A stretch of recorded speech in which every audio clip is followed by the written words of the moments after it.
Алан. Кто такой Алан? Извиняйте, вы хотите сказать, что раз мое имя Каках Пердунович, значит я не способен принимать все всерьез? Извиняюсь. Да, Алан, именно это мы и хотим сказать. Как вы смеете? Как вы все посмели? Пердуновичи — это древняя и гордая династия, построенная на жертвах моих предков. Если бы не кровь Пердуновичей, то вашим землям пришел бы конец. Нет, так не пойдет. Ему придется создать нового персонажа. Мы не можем ждать, пока он создаст его. У нас времени нет. Нет, я отказываюсь начинать кампанию с Какахом Пердуновичем. Роб, мы же не начнем игру вот так, верно? Технически он сам определяет своего персонажа целиком и полностью. И пока он не ломает сессию.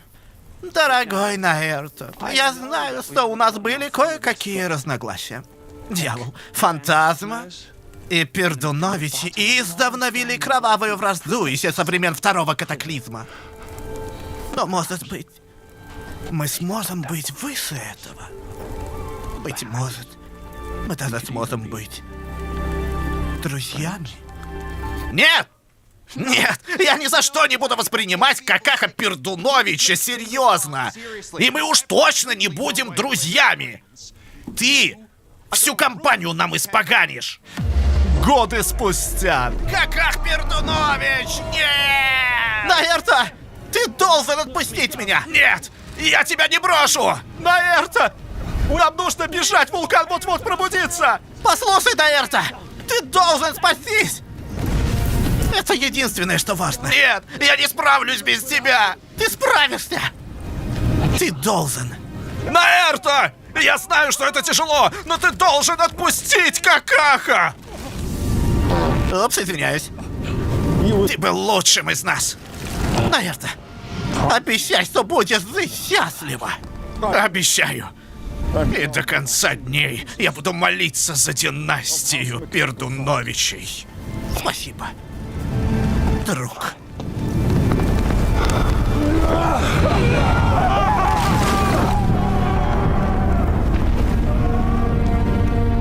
Каках! Нет! Перевел Килл Кирсона, озвучено как... The Disneyfication of Warcraft. Imagine if I have an opinion on this. Oh boy. Oh boy, oh boy. Here we go. World of Warcraft is one of the most tragic victims of the modern gaming industry that World of Warcraft is one of the most tragic victims of the modern gaming industry that brutally mishandles legendary IPs and turns them into shadows of their former selves. It's a textbook example of you either die a hero or live long enough to see yourself become the villain. In its foundations, Warcraft established a certain look or aesthetic for itself that made it really stand out in a sea of other titles in the fantasy genre. It had a hyper-masculine, badass look. It was so cool. Notably, despite their clear influences from other games, the races of Warcraft had their own flair about them that you could only find in Warcraft or WoW.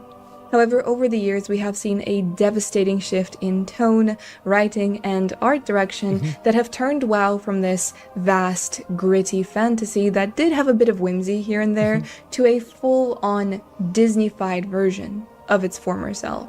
Today, I want to talk a bit about how WoW lost its uniquely Warcraft identity. They just started having the game run by women and made for women. That's why. That's the reason why. It's that simple. It's actually that simple. You might not like it.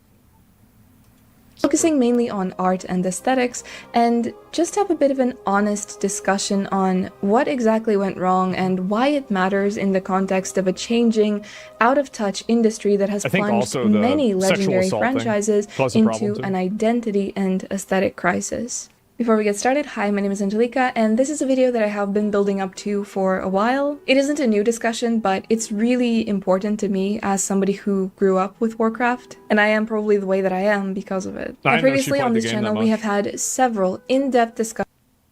Oh. discussion on the races of Warcraft and certain aesthetic and tone shifts that have fundamentally changed how they were even from Warcraft 3 to Vanilla WoW, or even some things that have straight up ruined everything that was unique about a particular race. It hits hardest with the Night Elves, as we have seen, where they went from these savage men and women who fought with a brutality that even the orcs couldn't believe to, please don't hurt my tweed. You can check this video out if you want to hear about it in more detail, but Because they got rid of Illidan. He was the only real one. for me, this has sparked a wider That's discussion on where exactly WoW lost this Like, brutal... I'm sorry, but like, I mean, this is for dudes. This is absolutely for dudes. This is for guys 100. That's for guys right there. Dudes see this and they're like, oh, badass. Warcraft essence, and how did we get to these Disney vibes? Honestly, you don't really have to do any in-depth analysis to see that there is a massive difference between even these images here, as if they come from totally different universes. Absolutely. Everyone looks so bubbly, kind. Even the rougher options for faces look so soft and clean. It's missing that bit of spice that we saw with... It used to be a savage fucking game, and now it's just not like that at all anymore. It's just older sad. models. And this bubbly, well-rounded and Toronto was a smooth fucking kind of savage look in Warcraft really 3. goes She for was. how the rest of the world looks as well. Some people suggest that this is just the natural way that it progressed with these newer models, Absolutely but not. I would argue that it definitely could have taken a different way if they wanted it to. Absolutely just not. look at these unused human models and Look at that guy. You've got fucking Rob Zombie and Tinnitus right there. Like, these dudes look fucking badass.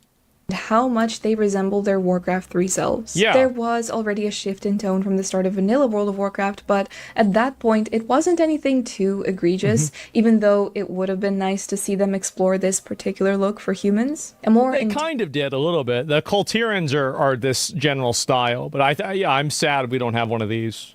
intimidating, sharper look, and something that made them stand out from humans in other fantasy games. Yeah. Warcraft 3 was a defining game for the was the overall game. look that made WoW so great. They established a very interesting balance between the masculine and the feminine that worked in harmony to amplify one another. By this, I mean it Well, they tapped also made feminine characters that were badass. Like Toronto, like I really didn't like. This is like a personal like pet peeve with me with Warcraft is that I really didn't like, and I think it was patch 5.2. This was in Mists of Pandaria, where Varian Wren had to like talk Tyrande down from like being like aggressive and problematic in the war with the Horde in Pandaria.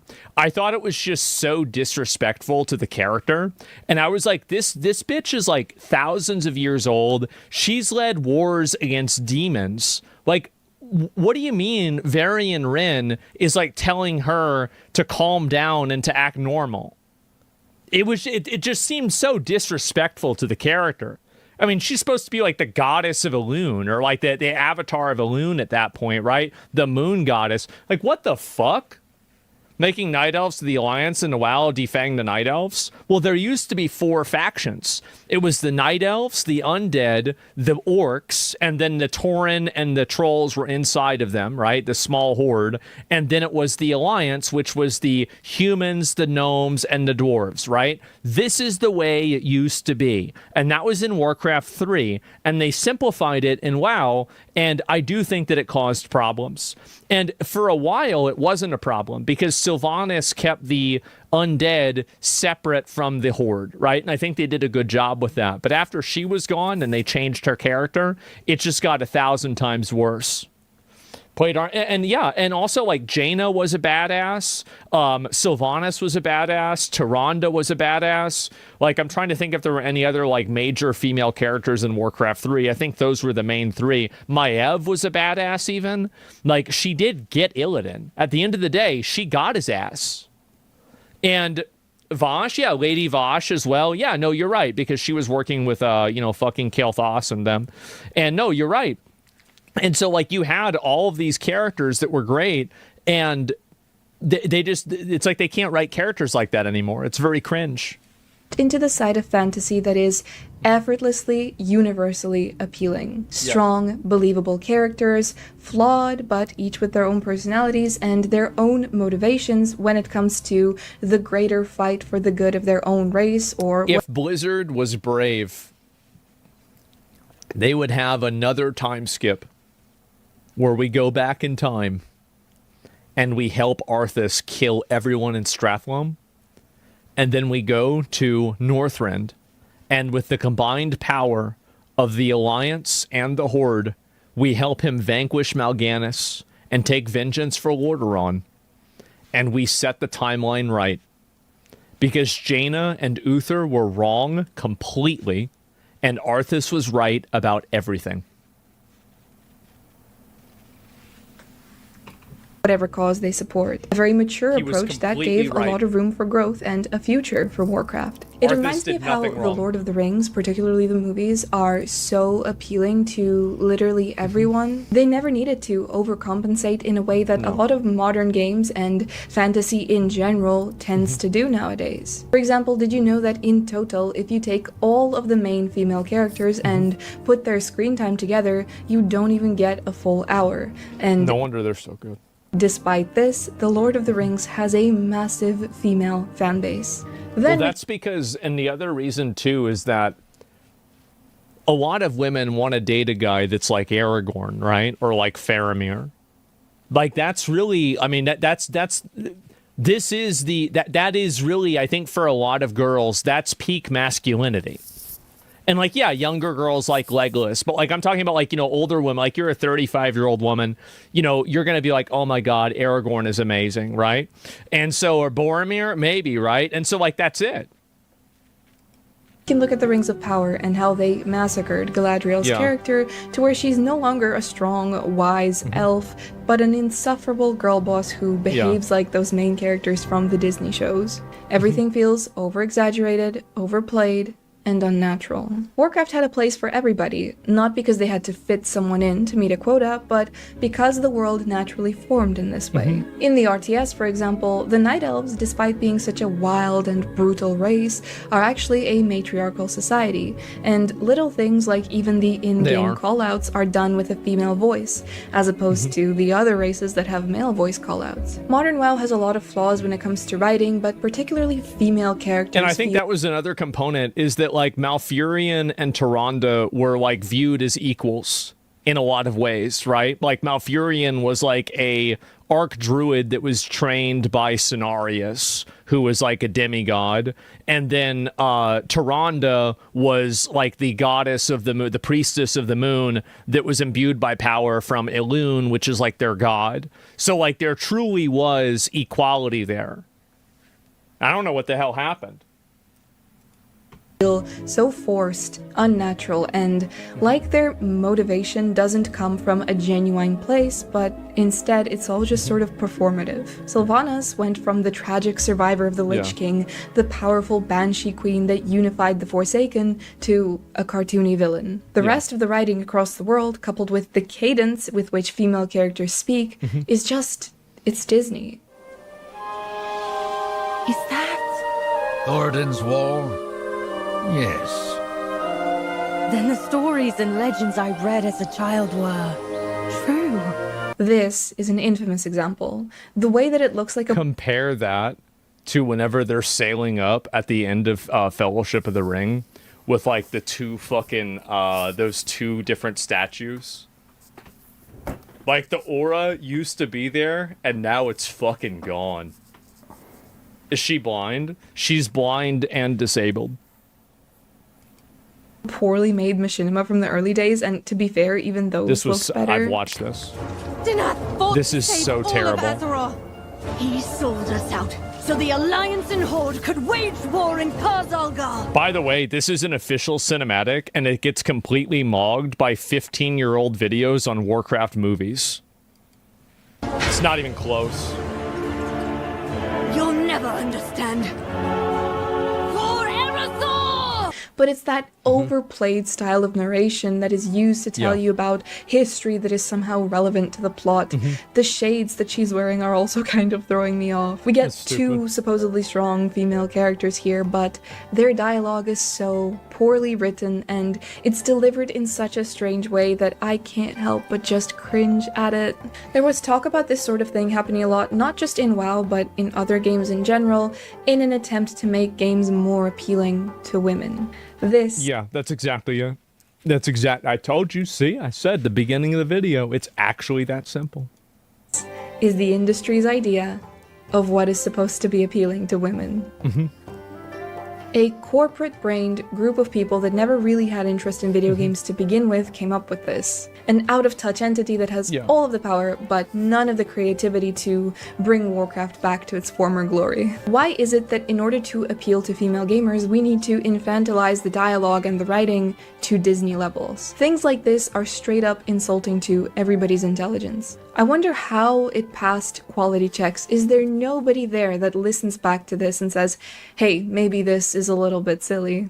It's a culture of toxic positivity. Nobody's going to talk down the inclusion of a female, black, disabled, one-armed character. It's not going to happen because doing so would put your job at risk, because even criticizing something like that would make you seem like you're racist or there's something wrong with you. So what happens inside of the company is that there's a culture of silence and a culture of toxic positivity where these woke things just continue to get worse and worse and more overt as time goes on. And I think that the result of that is that you have characters that are just completely unlikable, annoying, they don't resonate with anybody, and it's because nobody at the company can tell these people no, because if you do, then you go to HR for being a Nazi. That's the problem.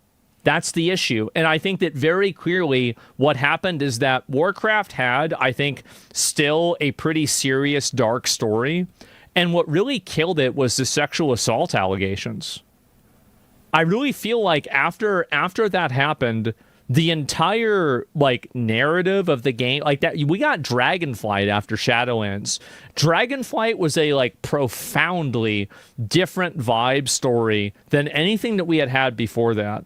And, they replaced all of the women in bikinis with the fucking fruit. They changed a bunch of achievements for Valentine's Day, where it's you don't have to do certain things with female characters anymore. It's just basically they got Me Too'd so bad because the company did have bad weirdos there. They did have those bad weirdos in the company. But the problem is that those bad weirdos were the ones writing the main story, and the people that replaced them weren't able to write their own stories that were that good. And they had to overcompensate for it. I think that's what happened. McCree got renamed in Overwatch. Yeah, there's that too. You're right. This is a little side note that goes beyond World of Warcraft and shows you just how much the industry does not take female characters or female gamers seriously, and how much they misunderstand us. A recent example is God of War Laufey, which is such an unfortunate thing for me because a game along the lines of Heavenly Sword or a God of War game with a female protagonist does sound like it's something that would appeal to me, like I would be the target audience for that kind of game. But when I watched the showcase and heard little bits of her dialogue and what she was saying, I felt confused. The problem is that all of the fantasy stories now, if you watch the Willow show, if you watch Rings of Power, if you watch The Witcher, it's all the same. It is. It's all the same. And with video games, it's the same as well. There's not as much of a unique style to this at all. Okay. It's a huge problem. I think they're gone. Just be careful. Where are we anyway? Afterlife of the gods? Oh. I call it the everyone. So, what's the plan, boss? Stories for little girls? No, they're not. They're stories for quirky loser millennials. Why does she have to be so quirky, and why are we so afraid of or embarrassed by a true fantasy setting where people speak and act like they would in a serious, mature fantasy setting? See stories. them weren't able to write their own story. McCree got renamed in Overwatch. Yeah, there's that too. You're right.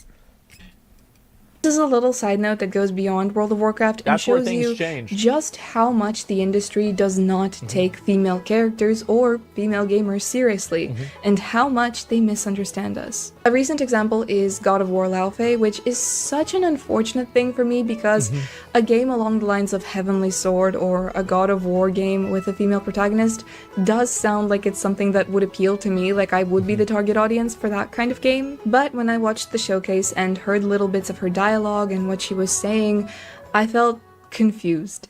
The problem is that all of the fantasy stories now, like if you watch the Willow show, if you watch Rings of Power, if you watch The Witcher, it's all the same.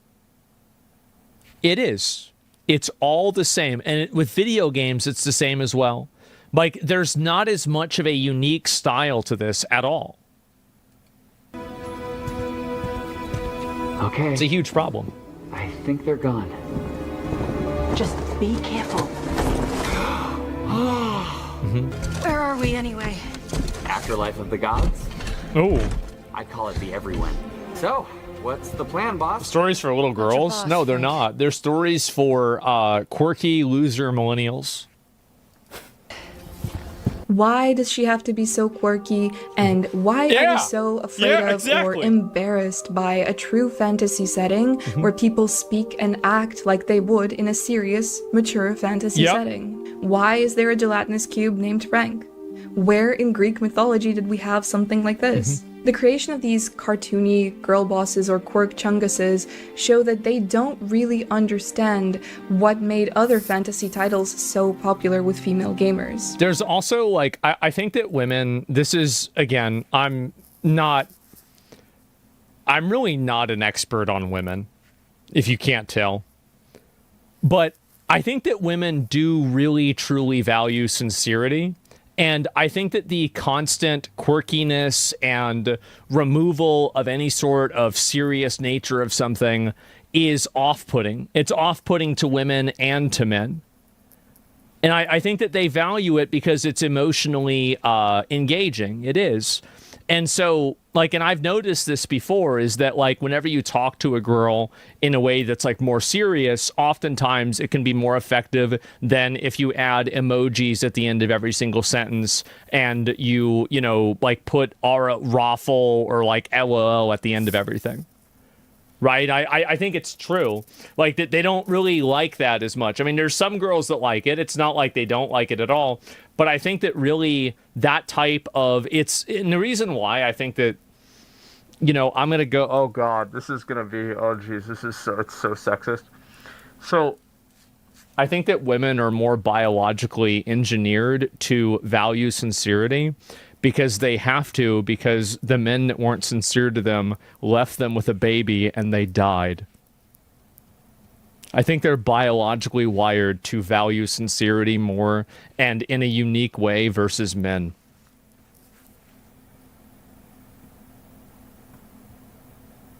Bro, you're so dumb. I'm sorry. Okay. Okay. That's just what I think. I'm making all of this up. I have no evidence for this. I have no foundation for this. I literally just invented this in my head. But that's what I think. Look at things like Skyrim or even Elden Ring as like a really small example. They are games that are just completely themselves. Every character fits naturally into their setting. There is no unnecessary comic relief to make female characters more relatable or less awkward, and there's no Disney-style over-narration of events to make sure that girls will understand what's going on. Those games are just good, and that is why everybody likes them. You don't have to overcompensate at every turn with cute and whimsical characters to get girls to play your game. I'm gonna say something. Well, and that's another thing. It's like, oh, we want to get girls to play the game. How do we do it? Okay, so this is what you have to do. Listen, so you have to add in, okay, so you want to get like a little cute, like stuffed animal thing. and then you have to put it in a game because girls, they loved it because their brains are like the size of an egg, right?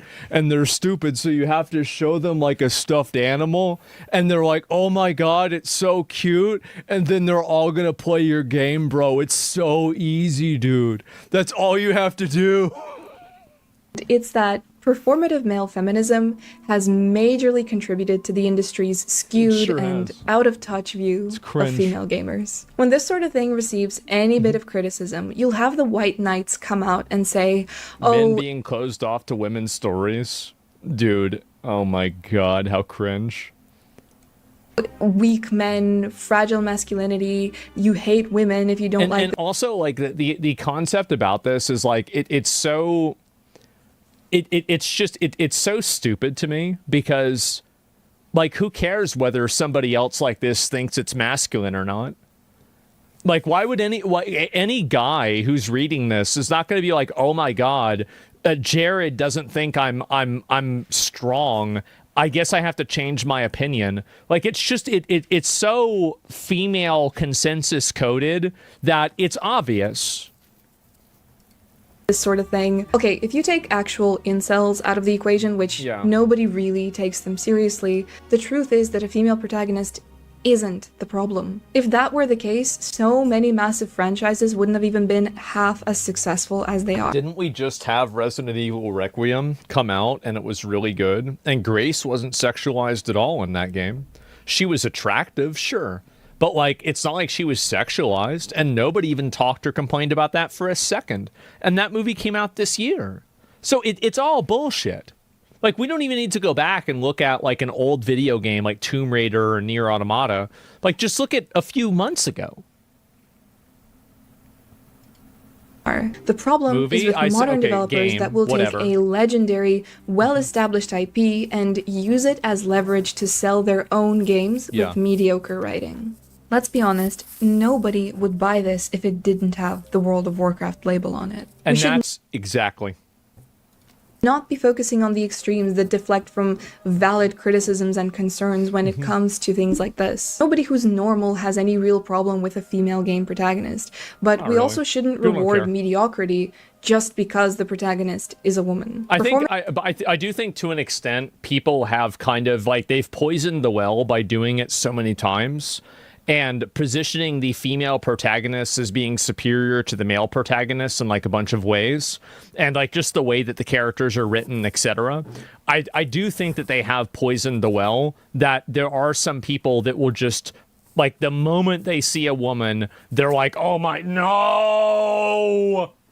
Right? And the thing is that, like, yeah, it's stupid to do that, but at the same time, it's not a surprise. Because if you keep showing people that same pattern, then that's what they're going to expect to see. It's the way it Male is. feminism has been incredibly damaging to so many studios, including Blizzard, who did have a lot of skeletons in the closet They of their sure own did. in real life, but Yeah. they thought that it would be reasonable to turn women into fruit as compensation. I've asked this before, and I will ask this again. What message does this send about women's bodies, especially in a mature fantasy setting? It's hardly a Well, children's it's people that don't want to have women be sexualized at all. But the problem is never, and this is the main issue that people miss with sexualization. So sexualizing women in a way that is inappropriate, like, for example, some woman is just dressed in, like, a normal clothes and people are trying to take photos of her in certain positions, upskirt photos, like, basically it's very obvious, maybe it at least is to me, it's very obvious when a woman is trying to be seen for being sexy versus not. Like, it's about the way that you dress. It's about the way that you present yourself. It's, you know, like, if you're laying down, taking a photo of yourself in a bikini like that, you're trying to be perceived and appreciated for your body. That's the way it works. That doesn't mean it's okay to sexually assault somebody. Of course not.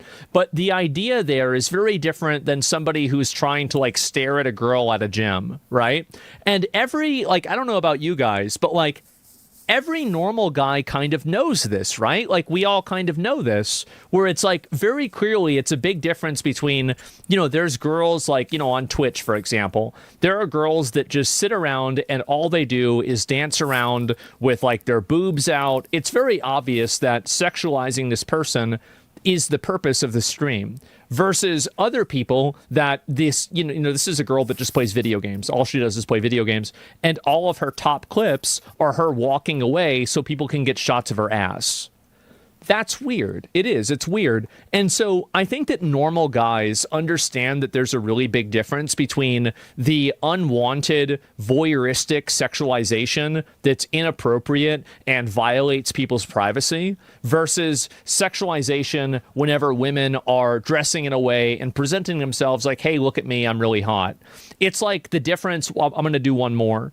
It's the difference between like seeing a girl in a bikini, right, versus seeing a girl in lingerie. People say, well, why do women like one and not the other? They get embarrassed for one and not the other. It's because they're prepared to be seen in a bikini. They're not prepared to be seen in lingerie. It's about the intent. And I think people, most, like, am I wrong? Guys, like, we understand this, right? We get it. It's not the same. But there's some guys, I think weirdos, that just don't get it. And it's very disappointing because a lot of it, and I think even like guys misinterpreting signals, etc. Like, oh yeah, a guy, oh, I thought she was into me. I leaned in for a kiss and she got upset. Like, it's not really the end of the world, right? It's really not. Like, I mean, it's mistakes. That's life. But at the end of the day, I think that you need to have a degree of like honesty and also a degree of just like understanding. Yeah, it is now. Yeah, and I think that's the way a lot of women feel too. Like, I'm not a big woman understander, but that's what I believe. This game, if we're honest, I mean, most of the people that are playing World of Warcraft can't read the room. At the least, I disagree that dudes can't read the room in a lot of cases. I think that dudes don't read the room because they want to engage in the behavior that's degenerate and damaging to women, but they want to pretend like they don't understand it while they're doing it so they can feel like they have the moral ability to do it. I think that many men, if a guy was doing that to your sister or your daughter, you would be losing your fucking mind and you would want to beat the shit out of them. But whenever you're doing it, you're going to say, oh, well, she's asking for it. Oh, well, whatever else, right? Would be in their mid-20s, but I'd say the average is like 30s, 40s, and above. And this is just part of the overall problem, but going back to modern or retail WoW, when the harmonious masculine and feminine elements of the game were neglected, toned down, and stripped back for a more family-friendly version of the game or something that would appeal it's almost to like more consent people, matters. It resulted in a kind of a theme park look or feel for the game. You tried to make something that appeals to everybody, it then appeals to nobody. There is the added they also made the furry races. The furry races are weird. Issue of too many things going on at once. There are too many races, there are too many flashy mounts and toys, too many shop items, and it all creates visual noise. This is the backdrop, but in the foreground, the way that the characters are animated. She's actually more right about this than she knows. I don't know how much of the game she plays, but like, one of the big problems is that like nobody cares about a lot of these mounts, right? Nobody remembers all of these mounts. And so the problem is that, like, I mean, this is, that's the war mammoth from, Dalaran, and that's the horde version because it has the red around it. Or that's the mount from Sepulchre, or that's the yak that you're able to buy. There is so many items in the game now, and so many things in the game that, like, the novelty of seeing Ashes of Alar is just gone because there's 50,000 versions of Ashes of Alar. I think that's the main issue. How they move, how they run. Yeah, the ZG Tiger stood out because there wasn't 50 other fucking tigers. Cast spells, etc., is so overdone, and for me, it plays like some cartoon or something that isn't really that serious. I think it's important to note just how impactful this change is. We went from these more grounded and down-to-earth animations to the more over-the-top variety that perhaps because of what I'm used to, feels very unnatural and frantic. Recently, WoWcrendor did a video about why WoW isn't immersive anymore. Just on that conversation, presentation, a lot of these new locations with the latest expansions, for me, are a little hard to appreciate with just how much is going on. It's not that these places aren't beautiful. There is a certain charm there, but I think that World of Warcraft is a game that greatly benefits from minimalism where possible in terms of world design. It is so much easier to get immersed in a simple, dark forest where the environment is It's massively over-designed. This problem started in Warlords of Draenor, and like every single square foot of the world has like 3 different functions. I think it's a huge problem. Like, as I said before, like, this is what I've always had my opinion as. Classic WoW, if Classic WoW was S tier, nothing else was even A tier. It was just so much the superior version of the game that everything else just sucks compared to it. Made up of limited but effective components that get across how you're supposed to feel about this place and what it represents, as opposed to these massive, overblown, overly detailed locations. I mean, it was a cool reveal to see this, but she's right that it's over-designed.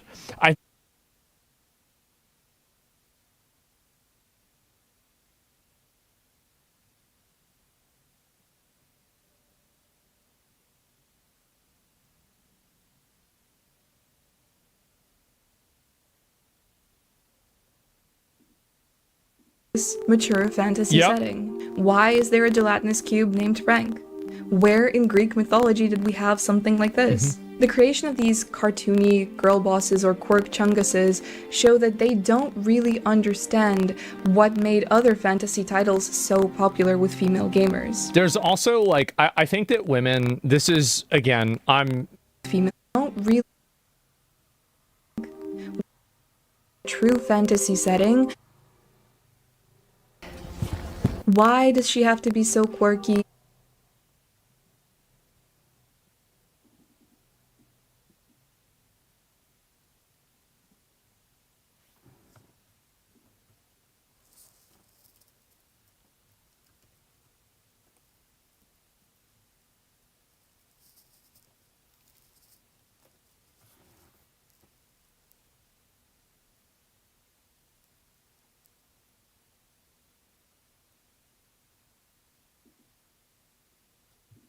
And why are you so afraid of or embarrassed by a true fantasy setting where people speak and act like they would in a serious, mature fantasy setting? Why is there a gelatinous cube named Frank?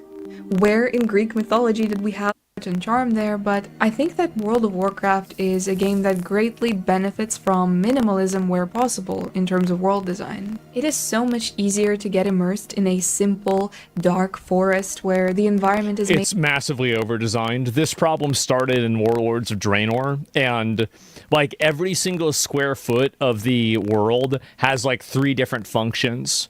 I think it's a huge problem. Like, as I said before, like, this is what I've always had my opinion as. Classic WoW, if Classic WoW was S tier, nothing else was even A tier. It was just so much the tier. My opinion as. Classic WoW, if Classic WoW was S tier, nothing else was even A tier.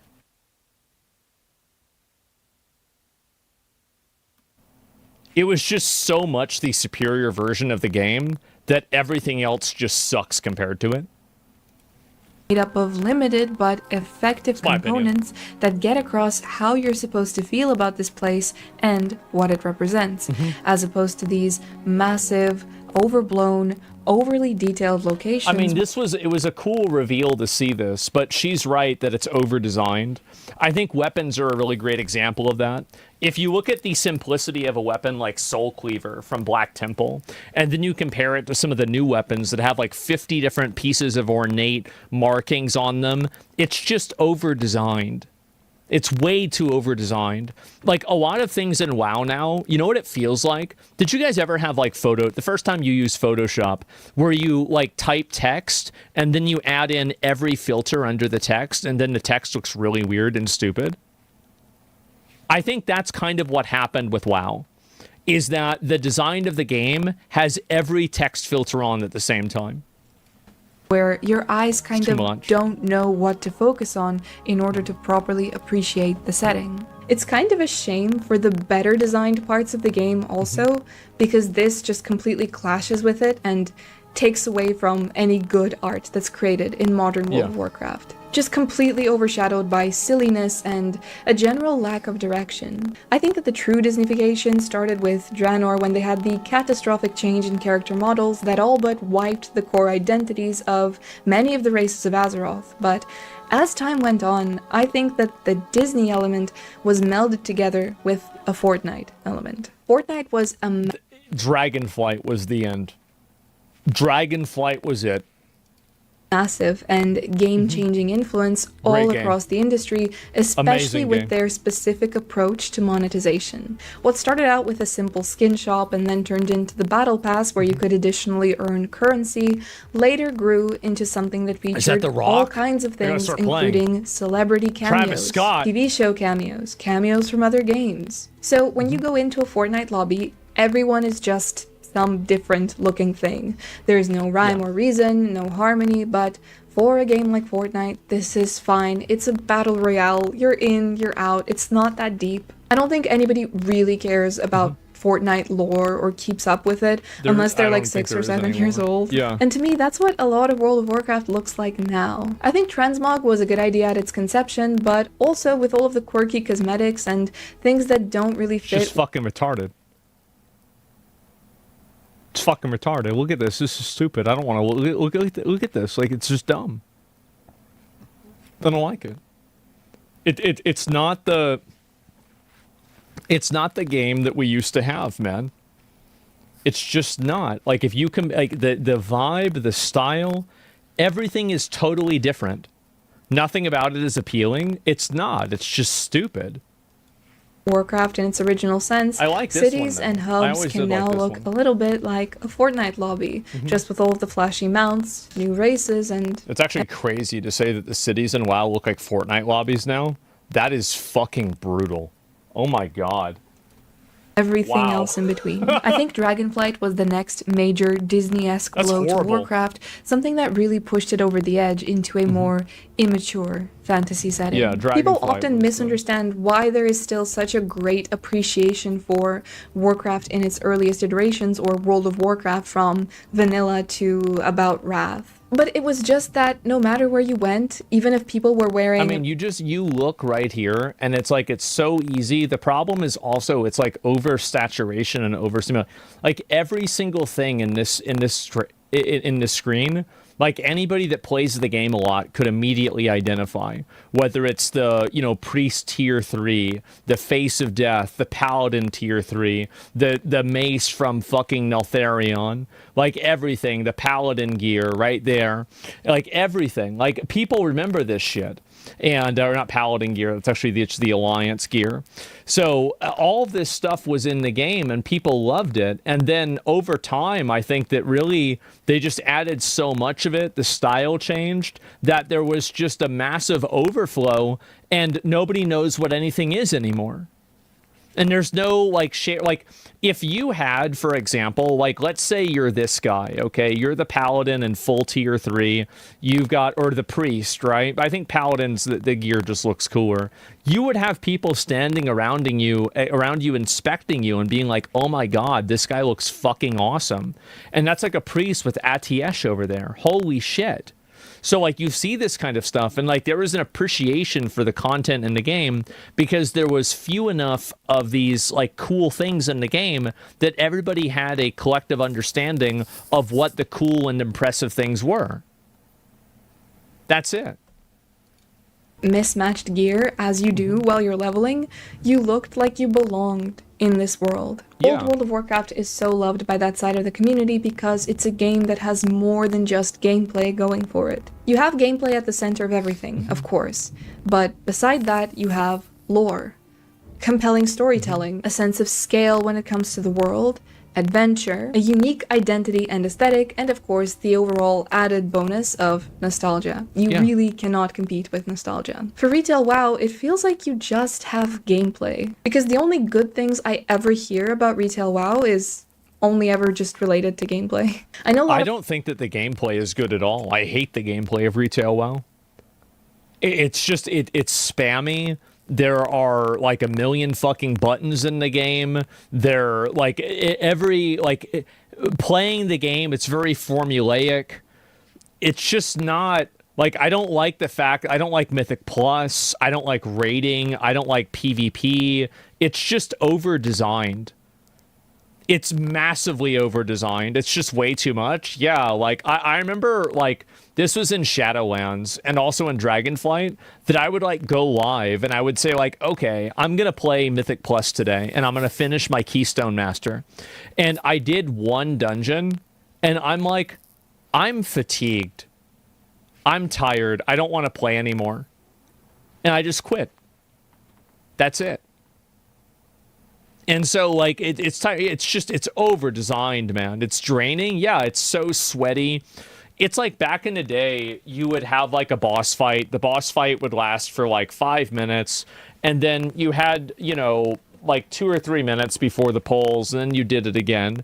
But like with Mythic Plus and fights now, like the amount of focus and things that are happening and mechanics that are going on and interplay between the classes, like it feels like the game just got designed for the increasing skill cap of the top 10% of the player base, whereas the bottom like 50% of the player base basically stayed the same, and those people just got more and more left out of the process. It's a chore. You don't have to do Mythic Plus, though. Well, I don't have to play the game at all. I learned that a few years ago. I think a lot of people did. Classic versus retail discourse is around the difficulty level of the game. Some classic players say retail is too easy, and retail players argue that it's not. And to be fair, I actually can believe that retail WoW would be quite a bit more difficult. Early WoW... It's infinitely more difficult. Classic WoW is a joke. It's super easy. The game didn't really get hard until Cataclysm. Everything before Cataclysm was really easy.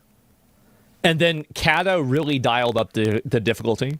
Like, if you look at the mechanical interplay between, like, for example, Nefarian and Onyxia, that is crazy level of interplay that you don't see in any fight in any of the original trilogy. That's an insane level of complexity. Cata raids were tough. Well, that's what killed the player base. Because it was too hard. Like, the content was straight up too fucking hard. Like, there were too many things you had to organize, too many things you had to plan. Back in the day, you could have a lot of dead weight. You could have dead weight. Like, you could have people that were bad at the game, people that were stupid, and it didn't really matter because you could just carry them anyway. Nax was a guild killer. Nax was a guild killer, you're right, but like by the time that you got to Nax, you had already completed so much of the other content. Now that happens a lot earlier on in the progression cycle. Was pretty simple if you think about it, and unless you're playing hardcore, it's not really that hard to get through the game. It takes a longer time, sure, and I think maybe certain parts of the game are harder than they would be in retail, but overall, when it comes to even the end game, I do think retail probably does have more challenging elements. Infinitely to it. more I have challenging. been told that I only dislike retail WoW because I'm just not good enough to play it. And well, maybe that. Well, here's the thing: is like I think for me that's partially true. It is. Like, I'm not really as good at retail WoW anymore. I mean, I would hope I'm not. I haven't played in like a year. So, like, I mean, I just don't find, like, if I can't have fun playing a video game and just being, like, kind of mediocre at it, then yeah, why would I want to play the game? Why would I want to be good at a game if I'm not even having fun being bad at a game? Like, Dark Souls feels good even when you're bad at Dark Souls because occasionally you'll actually get hits. A really great example of this is like Monster Hunter. Even if you're really bad at the game, every once in a while you're going to hit the TCS, which is that's the great sword where he goes like, instead of just going like this, he goes, and then he goes again. It does a lot of damage, right? You will eventually hit the TCS on that boss and it will feel fucking amazing. And that feeling is what encourages people to continue playing the game so they can continue having that feeling. Nowadays, you don't have any of that. It's not like that. So there's no reason, there's no inspiration to be really good at the game anymore. So a lot of people don't have fun, like, because it is overstimulating, it is stressful, and it's like, just because you're able to overwhelm that, like, I mean, there's a lot of people, like, there's people that play World of Warcraft for like 12 hours a day that are calling other people pussies because they don't want to get overstimulated in a video game. Meanwhile, this person's managing a nuclear power plant in real life. Like, I mean, it's just, it's such a stupid opinion to have. Like, just because you're good, nobody cares if you're good at a video game. Like, it's just really, it's ridiculous. It's ridiculous. Like, being good at a video game should be fun. It should be fun. It should be rewarding. It should be enjoyable. It should be something that you want to do. You should want to be good at the video game. Classic WoW made you want to be good at the game. Retail WoW doesn't. It's just stressful. If it's not fun, why bother? Yeah. Here's what I'll tell you. I just Explain the logic for game tournaments then? Sure. Look at the amount of popularity of WoW's game tournaments. don't even have an incentive to try. I don't want to try to be good at it. Who It just cares? doesn't look like the kind of game that I want to play. A lot not of it's fun. just too smooth and polished, and it really feels disconnected from its roots. And to me, those are the things that are important. And in talking about this and in making videos like this, I have found an entire community of players like me that find value in the exact same things, and for the exact same reasons they cannot or they do not play retail WoW. I don't know what's going on in the lore anymore, and you know what? I said it before, and I think that WoW failed, and I don't know, failed. I think that's just like so overdramatic. WoW lost a lot of people because they catered to the top 10% and the bottom 10% of the player base. And everybody that was in that middle 80% totally didn't get catered to. And Classic WoW catered to everybody, except for maybe like the top 5% of players and the bottom 5%. But they just made the game more and more accessible to where all of the accomplishments in the game were either super complex and hyper convoluted, or like, you know, Mythic Ashara. Or you compare that to, you know, like, it's like, okay, well, you know, click the button. You're the savior of Azeroth now. That's it. You can only say Classic is easy because you know it already? No, I can say it's easy because it objectively has 3 mechanics on every boss. And if you compare that to retail WoW, like, read Mythica, like, are you fucking retarded? What he does. This was a major discussion in the community recently. Nobody has any idea what's going on. They've written themselves into a corner. We're probably gonna get like a ton of retcons or time travel or something, just like Mortal Kombat. The best thing that they've done recently seems to be housing. Everybody loved housing, and I'll be honest, I look at it and based on the kind of games that I play, I would probably interact with this and enjoy it quite a lot myself, but it's just still not enough of an incentive for me to want to come back to the game overall. There is such an unfortunate stigma around people who prefer Classic WoW literally just for the way it looks. Do you know how many times I have been called a chud gamer for talking about this? What do you want me to say? The chuds yearn for storytelling. They yearn for lore. They yearn for ambience, environments, immersion, and world building. The main character of vanilla WoW was Azeroth. Now, you're the main character. And the problem is that, you know, the Warrior of Light in Final Fantasy XIV is the main character, and that is established at the very beginning. But the shift is the problem. Gritty, dark fantasy with some whimsy here and there. A simpler time when the game didn't feel so confusing and silly. But let me tell you something right now, I have the solution. No, it is not to play Classic WoW. Those servers have a bunch of issues. We'll wait for Classic Plus. I'll keep my mind open. The solution, ladies and gentlemen, is to reject corporate slop and embrace tradition. If you are watching this video, then I am telling you right now to go and install Warcraft 3 Reforged and go back to playing a real game. Is that good now? Not just the campaign, but really play Warcraft 3 PvP. Go watch a grubby video, go watch Happy play in a tournament, go learn a build order, and just get in the game. It has to be reforged, so we cannot escape all of the corporate slop, but you can toggle classic graphics and immerse yourself in a real, brutal, gritty classic.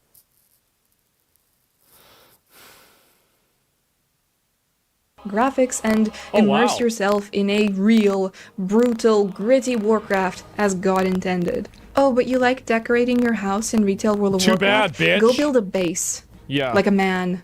Or a woman. Some burrows or a ziggurat. Whatever you're into. Go play a real game that still holds true to the roots of The one of the fucking greatest game franchises of all time. Lord. And then 1v1 me on the ladder, if you aren't chicken. But on a serious note, I maintain that everybody should be able to just play whatever they want, even if it is retail WoW. There's clearly still an I audience. just wish I got to play what I wanted rather than what people that didn't even like my game wanted. That's the problem, is that they changed the audience of the game. They used to make the game for chuds, and now they don't make the game for chuds anymore.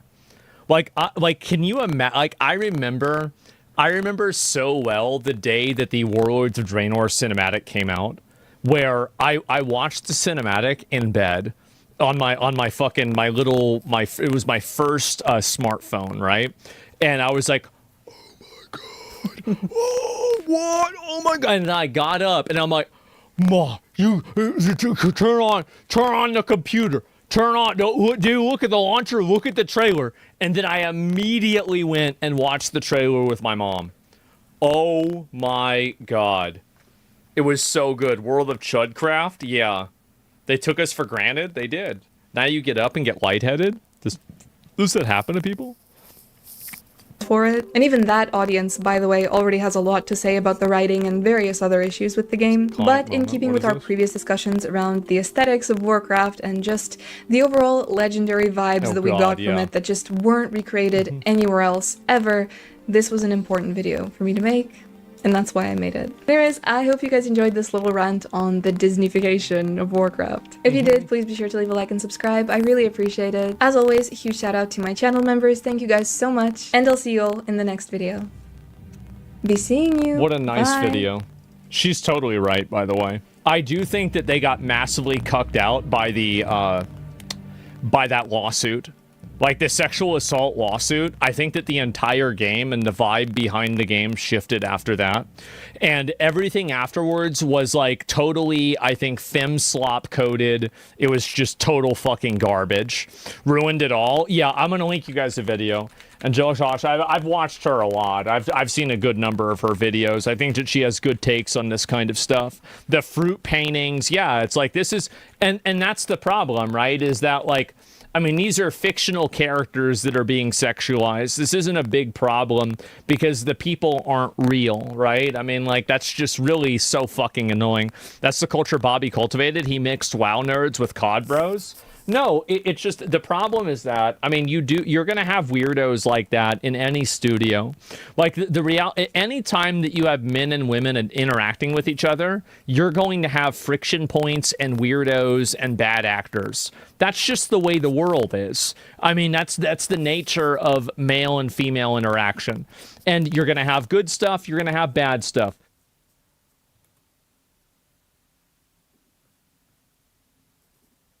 Oh no, is this Whoopi Gulp? Oh no. Is this what I think it's gonna be?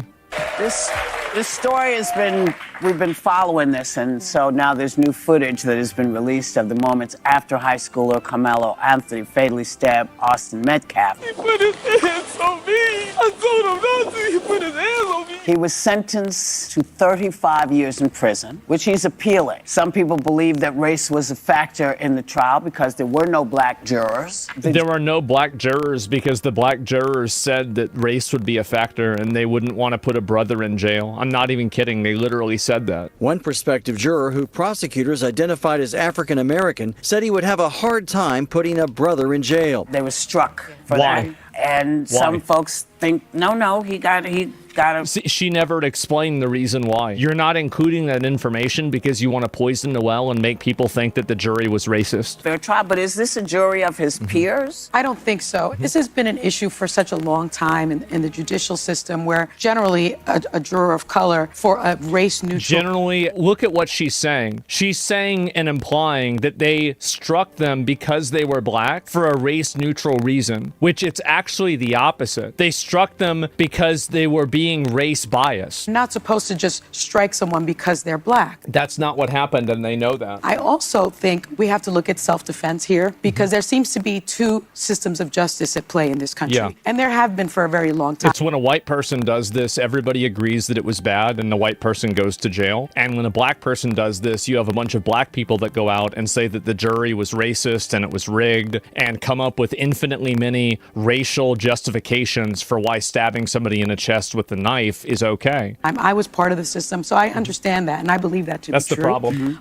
In this never been case, part of the system. this young man, you heard him say he put his hands on me, and I Right. told him not to. Well, I mean, of course he's telling the truth. You should immediately believe that the person that stabbed somebody in the chest is telling the truth. What about all the other witnesses? More than 10 of these students and teammates testified that Austin Metcalf repeatedly asked Anthony to leave. Several recalled Anthony responding, "Touch me and find out." Metcalf tried to avoid a fight, telling Anthony, quote, "Dude, I'm not going to fight you out of track me." Anthony pulled out a 5-inch folding knife from his backpack and stabbed Metcalf in the chest. And the other kid was also taller than he is. He was the only black kid under the tent. The victim here had his twin brother with him, who was also a very large person. So you're trying to imply that the brother has some sort of implicit guilt of bullying Carmelo Anthony? Is this it? If you don't fear for your life, if you weigh 130 pounds, I weigh 130 pounds. Facing somebody that's 200 pounds, think she probably I would weighs be more than that. terrified of that. I don't understand why self-defense was Wasn't, rejected right. by this jury. Because there were 20 witnesses that all said that it wasn't, and he was the aggressor because he was in a place he shouldn't have been. And he said, "Touch me, see what happens," and then he stabbed somebody in the heart with a knife. So this is what people like her do. They just simply misrepresent the situation and lie to their viewers. She's omitting massive, huge facts that a jury convicted this person of. His father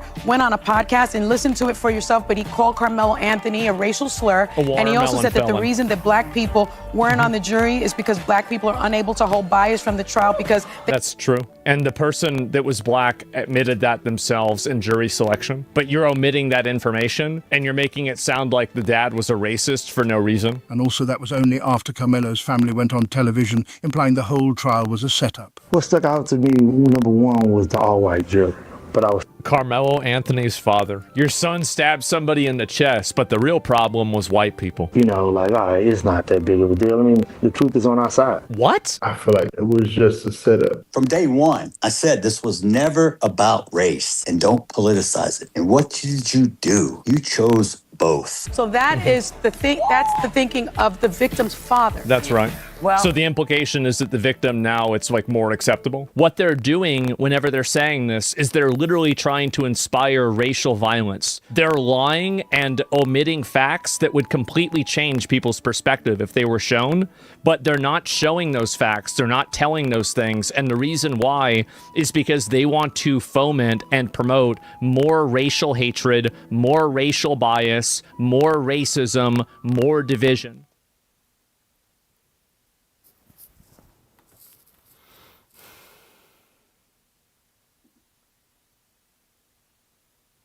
Seen non-metallic metal painted online, and from that point on I have fell in love with it, and I have tried my best to improve at it. In this video you will learn what is non-metallic metal, how to paint it, and what are the advantages of using it. Is it really better than regular metallics? Let's find out. Now, just before the video begins, I can see that just a fraction of my viewers are subscribed.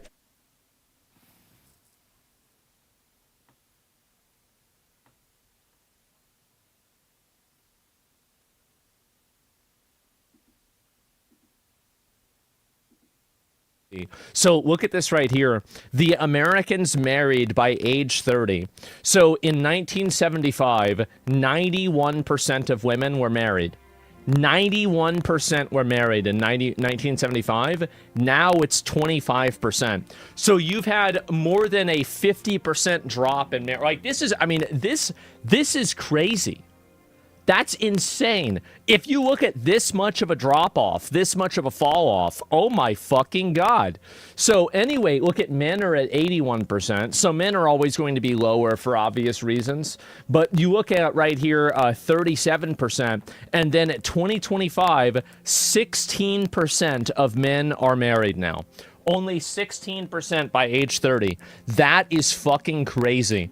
So is it religious intermingling? So why is this happening? I mean, I think that there's a lot of reasons why it happens. Like what caused this? So let's see what people are saying.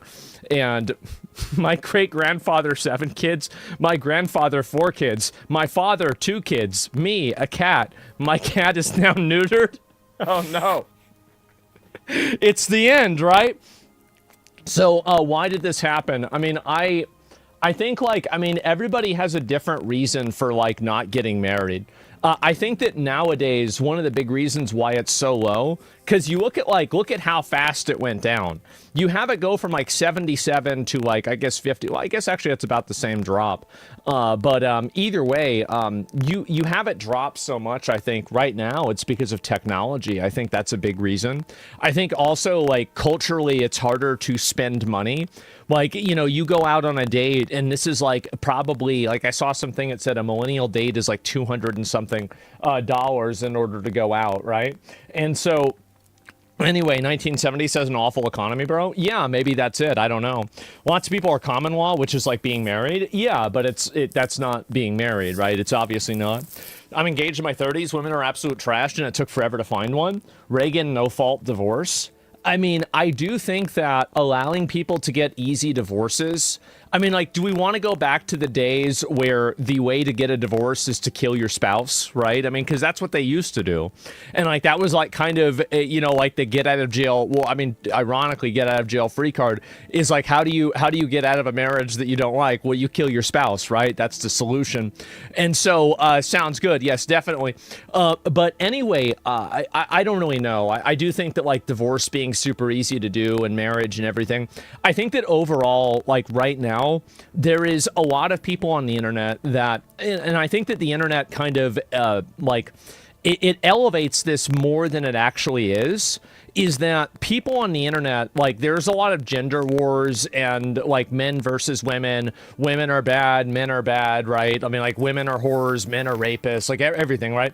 And so you have these things going on, but the reality is that if you go outside and you, like, I mean, I can only speak for myself. I can only speak for, like, you know, what my opinions are and what my friends are. Every single guy that I know is married, basically. Either some of them are divorced, okay, to be fair. But they have all been married except for, like, I'm not even kidding you, like, one person. Like, if I really have to think about this, like, same? Yeah. And so, like, because I grew up, like, I mean, I grew up in a time where, you know, half of my friends were online, half weren't. And just overall, statistics should be by age 35 by nowadays. Yeah, I would say so. You? Well, no, I mean, besides me, right? Besides me. Like, my friend Eric isn't married. He's just been engaged to the same girl that he's been dating for 12 years, okay? So, I don't know what that means. I don't know what he's doing. I have no idea. Why don't you marry her? Look, guys, who the fuck knows? But yeah, that's the one that I'm counting that isn't married, okay? He's smart. If no, you're not smart. Like, if it doesn't matter, it's not it. They're both doing very well. Don't let his girl see this. Yeah, right. And he's just leasing. Yeah, it's a pretty long lease, and that's like a rent to own type thing, right? And so doesn't want to commit. Maybe I really have no idea. He's got tons of money now too. He's like he works in IT, and so he's doing very well financially. And so anyway, so he's the only person I know that isn't married. Everybody else that I know has either been married or ended up, you know, like, or still is married, right? So I find it to be kind of odd that, like, the numbers are so low. I really do. That's an insane 16%. Which is weird to me because, as I said, everybody that I know is basically married. But to be fair, I mean, I'm 35, right? So my friends have been usually about 30 for like 5 years. How many of them were married by 30? I would say like 60%, 70%, something like that. So maybe I just have like a unique sample size, but that's about it. Are they Catholics? No, I think that, like, you have a pretty big, like, I would say that it's generally between Christian, Catholic, and atheist or agnostic. Like, that would be pretty much the majority. Yeah, I'd say so, definitely. Maybe a couple of, you know, friends that I have that are Muslim, but they're also married too. So yeah, you can correlate it to online-only socialization. Well, I was going to say that, but I don't think that you're right. Because look at these number disparities. 1985, 2005, everybody wasn't online. Like 2005, most people still didn't have the internet in their home. Let me just look this up and make sure that my general... 2005, everybody wasn't online. Like 2005, most people still didn't have the internet in their home. Let me just look this up and make sure that my general statement is true. In 2005, what percentage of households had the internet? I'm going to say 30 to 40%. Probably closer to 30%.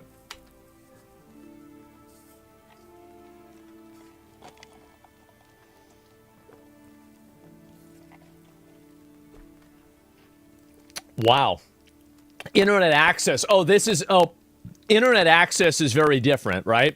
Households, is this internet access lived in a household? Oh, with internet access. Okay. So no, wow, I guess I underestimated. I dramatically did. And so I guess we lived in a working class neighborhood, so people couldn't afford the internet, right? So, you know, a little bit off on that one. So that's why I looked. And anyway... It was on dial-up, though. And so, anyway, the reason why I think is, like, 2005, you didn't have a lot of dating websites, right? Like, I mean, I remember, like, there was this really big, like, love movie, and it was called You've Got Mail. And it was, like, about two people that were emailing each other back and forth, and they fell in love. And this was, like, a crazy... Like, this story was, like, her for, like, 2003 or something like that. Where it's like, okay, well, now that's normalized. Whereas, like, people were like, well, Joaquin Phoenix falls in love with a fucking robot? There's no way that's gonna happen, right? There's no way that people are just gonna start dating a robot. What's up, S-Fan? And so, yeah.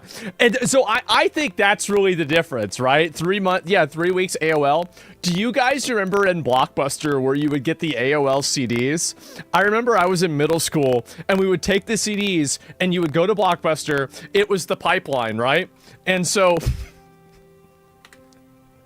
This is the pipeline, right? Okay, so you have right here, let me see if I can find it. Am I the only one? Blockbuster. Home.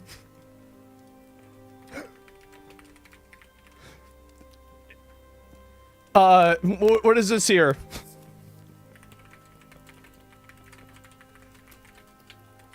Yeah, I mean, it's this... Am I the only one, guys? Surely I'm not the only guy, right? I mean, come on. It made cool colors? Yeah, I mean, what do you mean? So school to prison? Yeah, and then you go to jail. Right, exactly. And forgot Frisbees? Yeah, I don't even know if we did that. And Netscape CDs as well. Well, anyway, so... You know, I think that a lot of people stopped getting married because, number one, I think that there's a lot of, like, kind of narratives about, like, marriage, like, somebody gets, like, my dad would tell me about, you know, how annoying it was that, you know, my dad had, like, he had to give over, like, you know, this is in, like, the 1990s, like, hundreds of thousands of dollars to, like, my mom. Whenever he got divorced, because like my dad made a lot of money, and so he's like, can you imagine, you know, having all your money cut in half just to give it to Shell, which is my mom, for her to sit on her fucking ass and smoke cigarettes and play video games and do fucking nothing? Meanwhile, I bust my ass going to work every day, right? The man always loses, exactly. And so, anyway, that's what it was. And so, net zero, too. And then she wasted all the money, by the way. She wasted all of the money on, like, fucking... you know, fucking candy. Like, she didn't get a job for, like, like, basically, she went from... basically living off, like, being married to my dad, living off of my dad. Well, first she lived as an adult with her dad, my grandfather, Grampy. She was living with Grampy, and then finally my dad then picks her up and takes her to his house, and then she's living in his house. And then they get divorced, then she's living on his money. Then after that runs out, then she's living on the government's money. And then after the government money runs out, then she's living on my money. That was it. That was the whole, that's the entire thing. That was the whole time. Classic women. Exactly. What a life. And yeah, where's the dowry? I wonder. And yeah, honestly, like my grandpa was actually very oh geez, like I don't even know if I want to say that. Never mind, because I know some of my other extended family might hear this. But anyway, what is this here? You see Trump is suspending federal gas taxes? No, I didn't see that. Is it another way to like make gas prices go down? Yeah, I mean that's obviously a good thing for sure. And say it. Okay, well some of the different older people, like you know, fucking my great aunt liked my dad more than my mom, even though my mom was their family. They did. They overwhelmingly liked my dad more.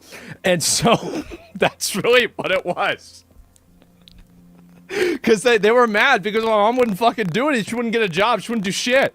All she wanted to do is sit around and do art and write poetry and smoke weed and play video games.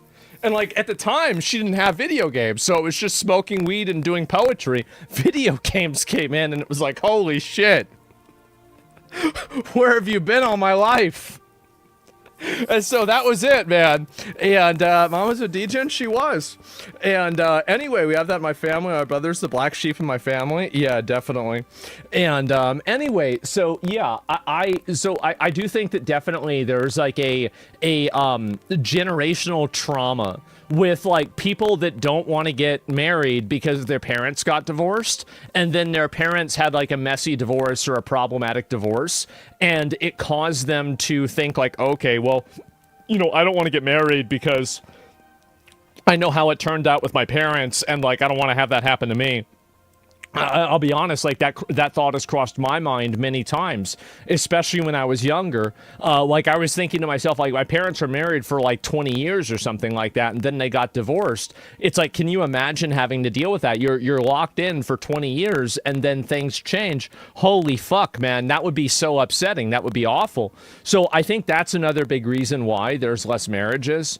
And I think that you obviously have like all the normal reasons, like all men are fuckboys, all women are OnlyFans girls, all women do is eat hot chip and lie, you know, all men do is play video games and lie. Like I do think that like internet gender dynamics have made it worse, but like from 1985 to 2005 it was the same drop off than from 2005 to 2025. Just look at the numbers here. Actually it was a bigger drop off from 85 to 2005.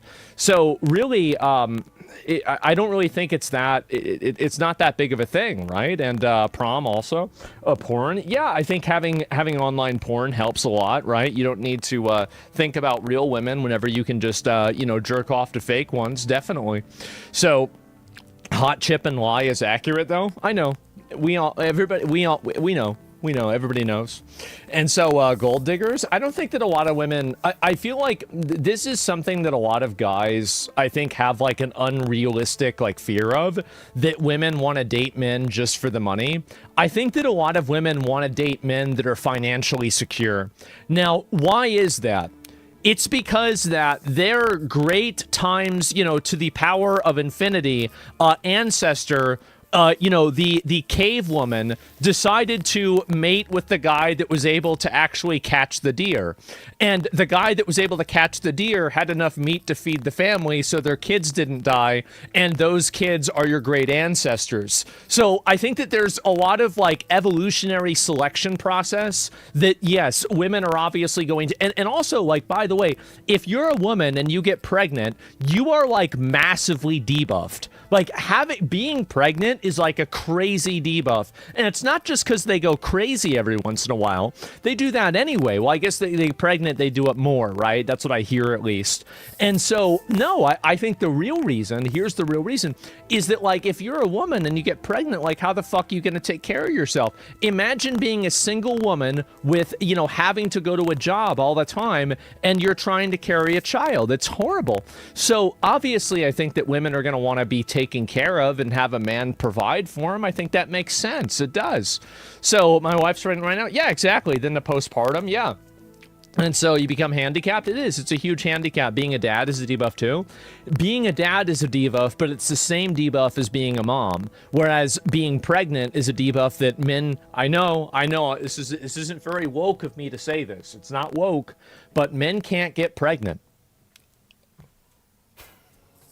Oh, what? No way! Yep, that's right. Men can't get pregnant. Yeah, I know.